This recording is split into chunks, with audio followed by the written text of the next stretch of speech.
Olá pessoal, tudo bem? No vídeo de hoje nós vamos falar sobre centros de distribuição, né? E o que são essas operações dentro da logística.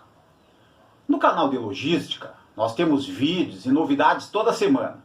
Então, por favor, acompanhe os vídeos, acompanhe os conteúdos do seu interesse, se inscrevam no canal, deixem o seu ok, porque é importante para que mais pessoas possam ter acesso aos vídeos e poder estudar e aprender sobre logística.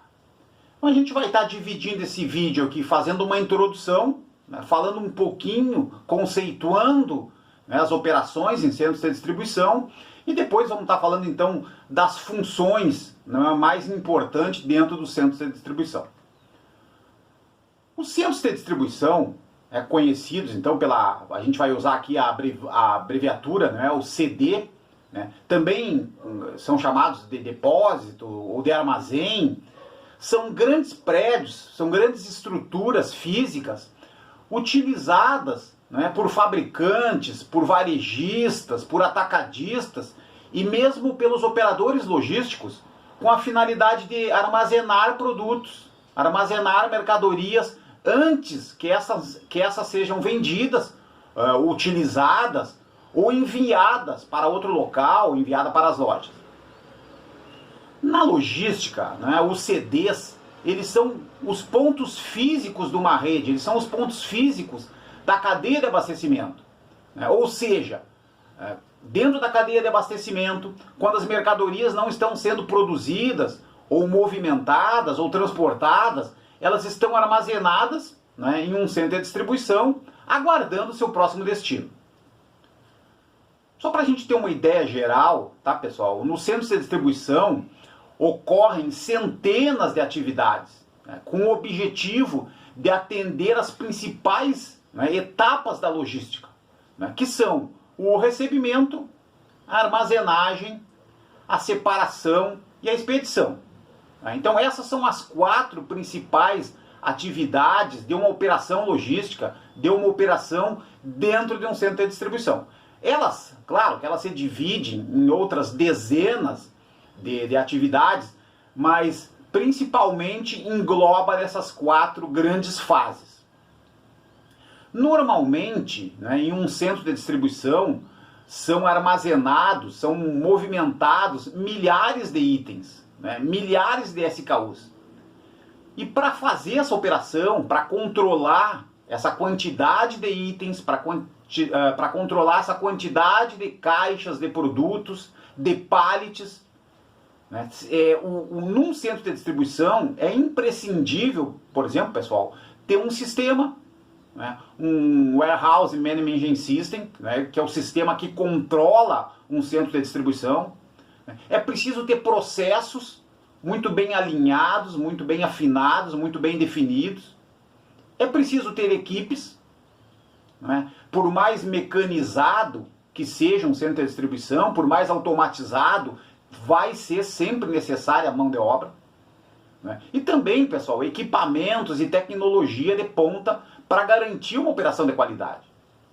Os centros de distribuição, eles são importantes porque eles armazenam produtos que irão gerar faturamento, né, e garantir o nível de serviço da organização junto aos clientes.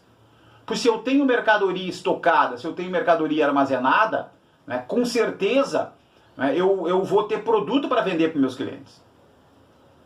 Nos centros de distribuição, né, a gente trata um centro de distribuição com operações complexas, difíceis, que exigem atenção, que exigem cuidado, por exemplo, com segurança, com qualidade e com produtividade. E por tudo isso, a gente compara aqui, um centro de distribuição com os grandes porta-aviões, que também precisam de atenção, que também têm operação complexa, que também são difíceis de manobrar, de controlar. Ok? Então, pessoal, as funções de um centro de distribuição. Os centros de distribuição atuais, os centros de distribuição modernos, eles necessitam, principalmente, pessoal, garantir o foco no nível de serviço, no atendimento do cliente, né, e também na questão do resultado financeiro. Então a gente vai ver um pouquinho, né, dessas duas funções que elas se completam. Nível de serviço, então. O nível de serviço, né, é o resultado, né, é a eficiência com que a operação de um centro de distribuição atende os objetivos definidos pela organização, né, quanto às entregas, principalmente dos pedidos aos clientes. Um bom nível de serviço, né, e aí aqui a gente está falando um pouquinho aqui do varejo, do atacado, é que pelo menos 95% dos pedidos seja entregue, né, aos clientes, às lojas, num prazo de 48 horas.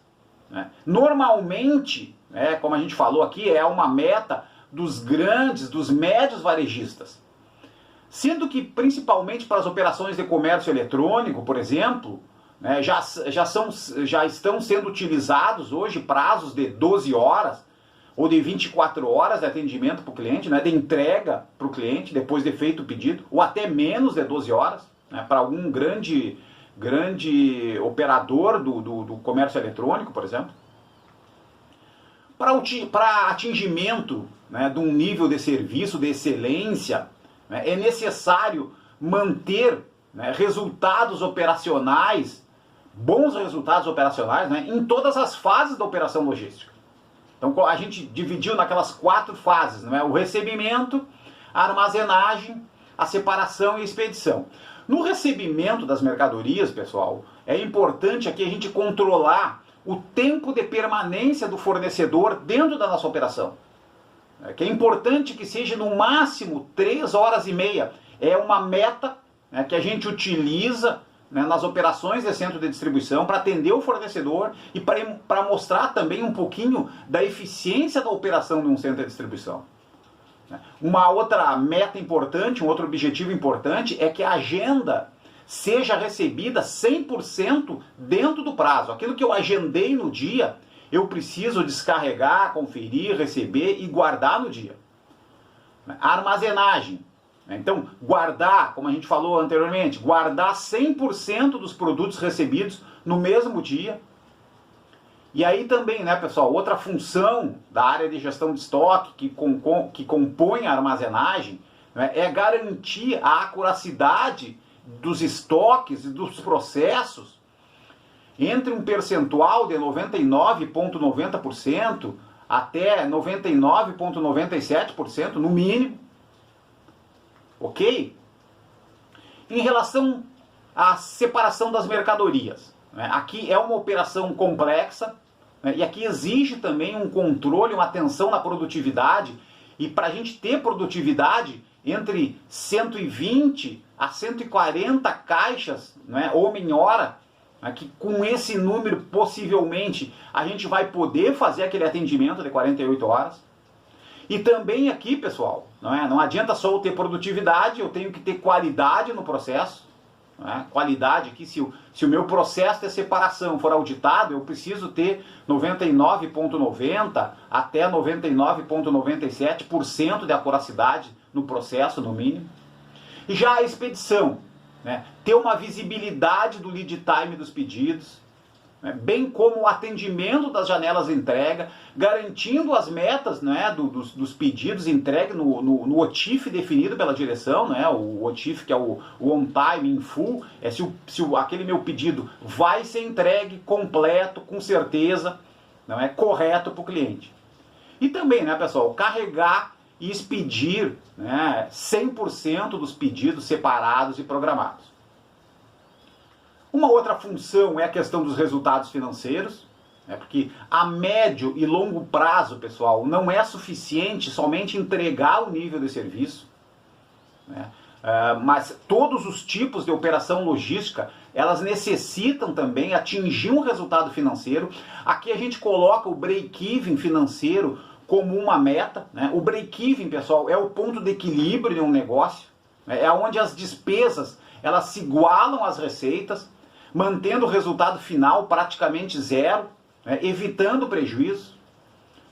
Aqui hoje, pessoal, os grandes operadores logísticos, os grandes varejistas, eles já têm resultados positivos, Então, a logística, né, na maioria das grandes empresas, nas operações mais maduras, elas já dão um resultado positivo, elas já dão um lucro, né, mesmo tendo um desempenho muito forte, uma atuação muito forte, elas conseguem, né, receitas superiores às despesas. As receitas em uma operação logística, pessoal, num centro de distribuição, né, elas podem vir, as receitas, o faturamento, ele pode vir dos clientes, por exemplo, se for um operador logístico, ou mesmo dos fornecedores, né, se for uma logística, por exemplo, de um varejista, de um atacadista. E as despesas, pessoal, né? As despesas geralmente elas são divididas em fixas e variáveis. A gente tem outros vídeos aqui no canal de logística que falam especificamente sobre as despesas. Né? E de acordo, né, as despesas normalmente a gente divide em fixas e variáveis de acordo com a receita, né, ou de acordo com o faturamento. As despesas fixas, né, elas podem ser os aluguéis, o condomínio, são despesas que não vão variar. Né? Se eu aumentar ou diminuir o meu faturamento, a despesa ela vai ser a mesma no decorrer dos meses, no decorrer do ano. Já as despesas variáveis, pessoal, como água, luz, mão de obra, manutenção, mesmo frete, elas são variáveis, não é? Elas variam de acordo com o faturamento. Então, quanto mais eu faturar, quanto mais eu movimentar, quanto mais trabalho eu fizer dentro de um centro de distribuição, né, provavelmente maior vai ser o meu custo de mão de obra, maior vai ser o meu custo de movimentação, de frete, por exemplo. Ok? Pessoal, obrigado pela participação nesse vídeo. Procuramos falar então sobre os centros de distribuição, o que são os centros de distribuição e quais as funções principais dentro de um centro de distribuição, ok? Muito obrigado.